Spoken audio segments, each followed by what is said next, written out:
kemampuan dan keterampilan. Sebelumnya, saya akan memperkenalkan anggota kelompok 6 terlebih dahulu. Di sini ada Mala Nur Rahmawati, Raisa Fitriani Putri, Nengsri Mulyati, Asyifa Hoirunisa, Windy Sukmadewi, dan Siva Rizkika Fauzi. Terima kasih. Perkenalkan, nama saya Siva Rizkika Fauzi, NPM 1750675 sebagai penyanyi 1. Di sini saya akan mempresentasikan tentang pengertian SPSS. SPSS adalah kependekan dari Statistical Program for Social Science, merupakan paket program aplikasi komputer untuk menganalisis data statistik. SPSS adalah sebuah program aplikasi yang memiliki kemampuan analisis statistik cukup tinggi serta sistem manajemen data pada lingkungan grafis dengan menggunakan menu-menu deskriptif dan kotak-kotak yang sederhana, sehingga cara pengoperasiannya sangat mudah. Selanjutnya, lebih jelas menurut Jonathan Suwono 2006 halaman 1 menjelaskan bahwa SPSS merupakan program aplikasi yang digunakan untuk melakukan perhitungan statistik dengan menggunakan komputer. Kelebihan dari program ini yaitu kita bisa melakukan perhitungan statistik secara cepat dari yang sederhana, sehingga yang rumit yang jika kita dilakukan secara manual akan memerlukan waktu yang sangat lama. Jadi dengan adanya program SPSS ini akan memudahkan kita dalam melakukan suatu perhitungan. Selanjutnya, beberapa kemudahan yang lain yang dimiliki SPSS dalam pengoperasiannya adalah karena SPSS menyediakan beberapa fasilitas seperti data editor, viewer, multidimensional, high resolution graphic, database access, kemudian data transformation, dan electronic distribution. Jadi dalam SPSS ada beberapa fasilitas yang disediakan. Untuk selanjutnya di sini saya akan menjelaskan tentang langkah-langkah penggunaan SPSS. Sebelumnya saya mohon maaf apabila saya menjelaskan dalam langkah-langkah ini kurang jelas, terlalu singkat, atau bahkan materi yang saya bawakan kurang tepat atau tidak sesuai dengan aslinya. Karena di sini saya merangkum dari beberapa referensi tentang langkah-langkah ini, dan saya mengambil contoh tentang penilaian pengolahan nilai UTS dan UAS. Langsung saja, yang pertama, buka aplikasi SPSS, kemudian klik variabel view yang berada di pojok kiri bawah. Lalu, masukkan nama variabel yang akan kita masukkan nilainya, yaitu nilai UTS dan nilai UAS. Selanjutnya, kemudian klik data view, masukkan nilai UTS dan UAS-nya. Yang ketiga, bila sudah memasukkan data, kemudian klik analis atau kemudian deskriptif statistik dan frekuensi. Yang keempat, setelah klik itu lalu akan muncul pop-up, masukkan variabel UTS dan UAS dengan mengklik panah yang berada di tengah-tengah. Setelah itu, untuk mengatur analisis deskriptif apa saja yang dibutuhkan, klik pada statistik. Misalnya, kita cuma membutuhkan nilai mean, median, mode, variance, minimum atau maksimum. Maka berilah centang yang berada di sebelah kirinya. Setelah itu, klik continue, lalu klik OK. Setelah itu langsung saja output data akan muncul. Assalamualaikum warahmatullahi wabarakatuh. Perkenalkan, saya Asyifa Hoirunisa dari pemateri yang kedua. Selanjutnya saya akan menjelaskan manfaat dari SPSS. Program SPSS memiliki berbagai kelebihan dibanding program yang lain. Di antaranya, yang pertama, memudahkan kita dalam memasukkan data. Lalu yang kedua, SPSS mampu mengakses data dan berbagai macam format data yang sudah ada. Dalam berbagai macam format, bisa langsung dibaca SPSS untuk dianalisis. Lalu yang ketiga, SPSS memberikan tampilan data yang lebih informatif.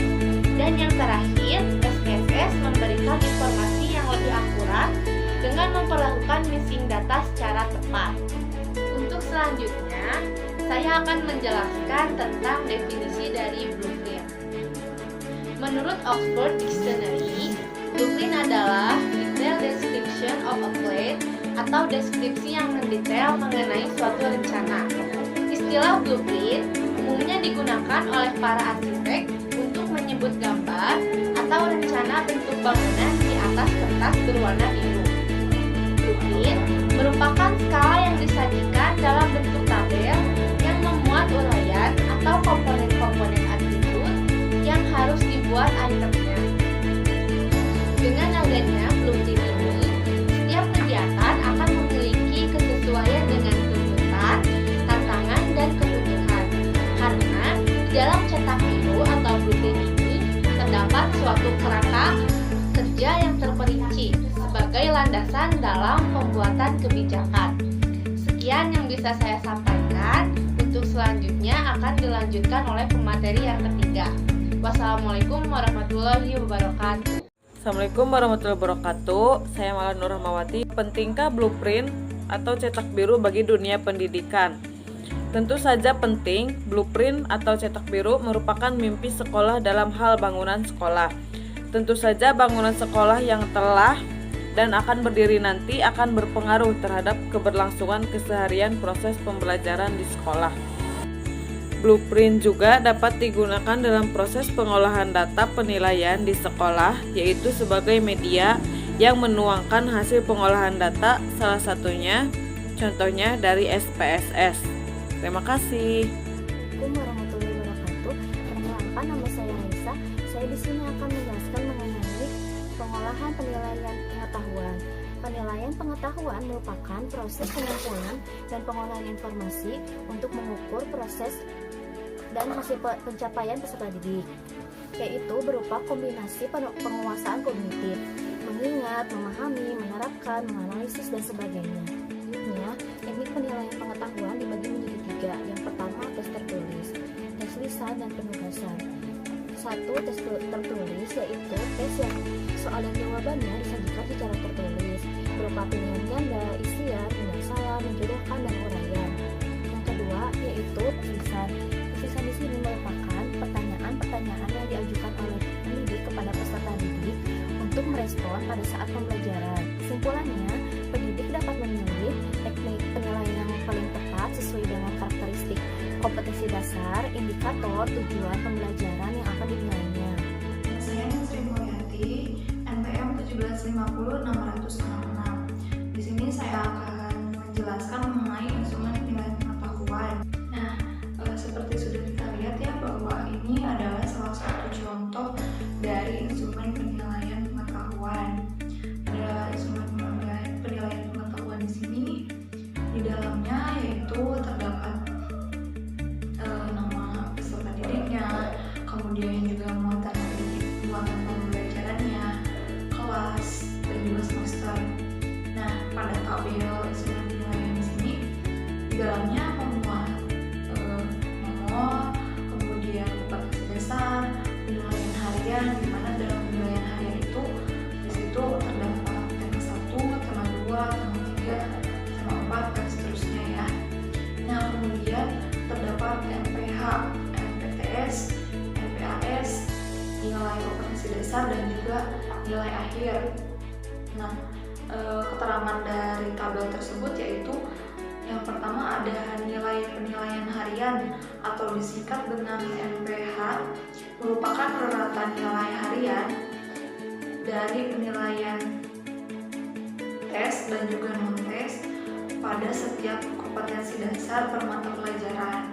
Nah, kemudian terdapat nilai pengetahuan nilai penilaian tengah semester atau disingkat juga dengan MPTS, yaitu merupakan nilai setiap kompetensi dasar pengetahuan yang memuat per mata pelajarannya. Kemudian ada nilai penilaian akhir semester atau disingkat juga dengan NPAS, atau nilai penilaian akhir tahun disingkat juga dengan NPAT. Nah, dari NPAS ini merupakan rincian nilai setiap kompetensi dasar pengetahuan per mata pelajarannya. Kemudian juga ada nilai akhir semester yaitu NAS, atau juga disebut dengan nilai akhir tahun,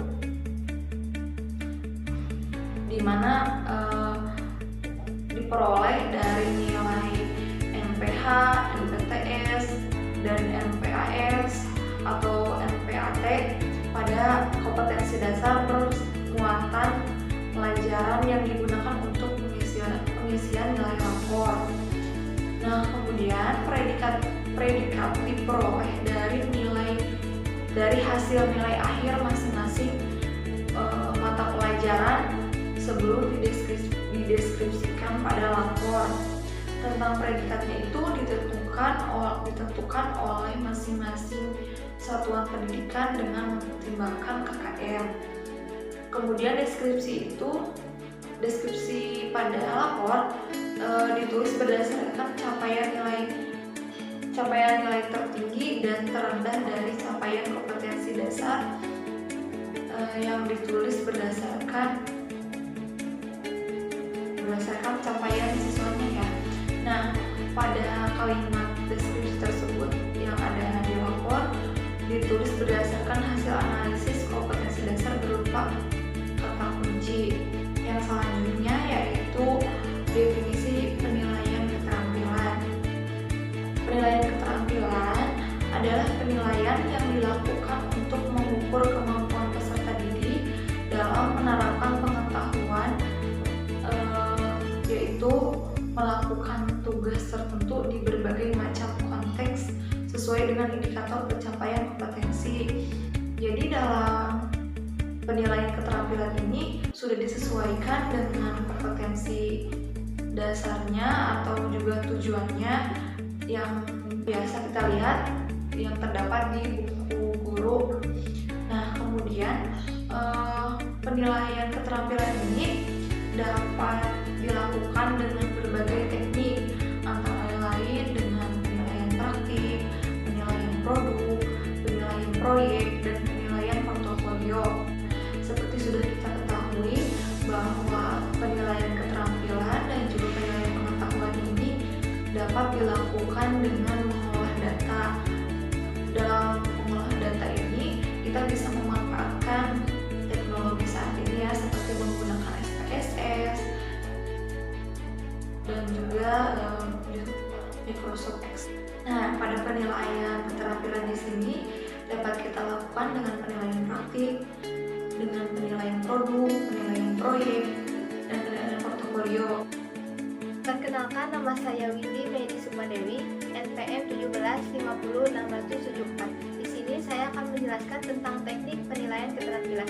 Teknik penilaian keterampilan ini dibagi menjadi 4. Yang pertama penilaian praktik, yang kedua penilaian produk, yang ketiga penilaian proyek, dan yang keempat penilaian portofolio. Yang pertama penilaian praktik. Jadi penilaian praktik adalah penilaian yang menuntut respon berupa keterampilan melakukan suatu aktivitas sesuai dengan tuntunan kompetensi. Jadi penilaian praktik ini bertujuan untuk dapat menilai kemampuan siswa dalam mendemonstrasikan keterampilannya dalam melakukan suatu kegiatan. Contoh penilaian praktik adalah membuat karya sastra, membacakan pidato, menyanyi, menari, dan sebagainya. Yang kedua, penilaian produk. Penilaian produk adalah penilaian terhadap keterampilan peserta didik dalam mengaplikasikan pengetahuan yang dimiliki ke dalam wujud produk dalam waktu tertentu sesuai dengan kriteria yang telah ditetapkan, baik dari segi proses maupun hasil akhir. Penilaian produk bertujuan untuk yang pertama, menilai keterampilan siswa dalam membuat produk tertentu. Yang kedua, menilai penguasaan keterampilan sebagai syarat untuk mempelajari keterampilan berikutnya. Yang ketiga, menilai kemampuan siswa dalam bereksplorasi dan mengembangkan gagasan dalam mendesain dan menunjukkan inovasi dan kreasi. Contoh penilaian produk adalah membuat kerajinan, membuat lukisan, dan sebagainya. Yang ketiga, penilaian proyek. Penilaian proyek adalah suatu kegiatan untuk mengetahui kemampuan siswa dalam mengaplikasikan pengetahuannya melalui penyelesaian suatu instrumen proyek dalam periode atau waktu tertentu. Penilaian proyek bertujuan untuk mengembangkan dan memonitor keterampilan siswa dalam merencanakan, menyelidiki, dan menganalisis proyek. Contoh penilaian proyek adalah melakukan investigasi terhadap jenis keanekaragaman hayati Indonesia, membuat makanan dan minuman dari buah segar, membuat gerak tari berdasarkan level dan pola latih sesuai iringan, dan sebagainya. Yang keempat, penilaian portofolio. Penilaian portofolio merupakan teknik untuk melakukan penilaian terhadap aspek keterampilan. Dalam panduan ini, portofolio merupakan kumpulan sampel karya terbaik dari KD-KD pada KI 4. Sampel tersebut pada dasarnya dikumpulkan dari produk yang dihasilkan dari penelitian dengan teknik proyek maupun produk. Portofolio digunakan sebagai salah satu data penulisan deskripsi pencapaian keterampilan. Nilai keterampilan diolah secara kuantitatif dengan menggunakan bilangan bulat pada skala 0 sampai dengan 100, serta dibuatkan deskripsi capaian kemampuan peserta didik.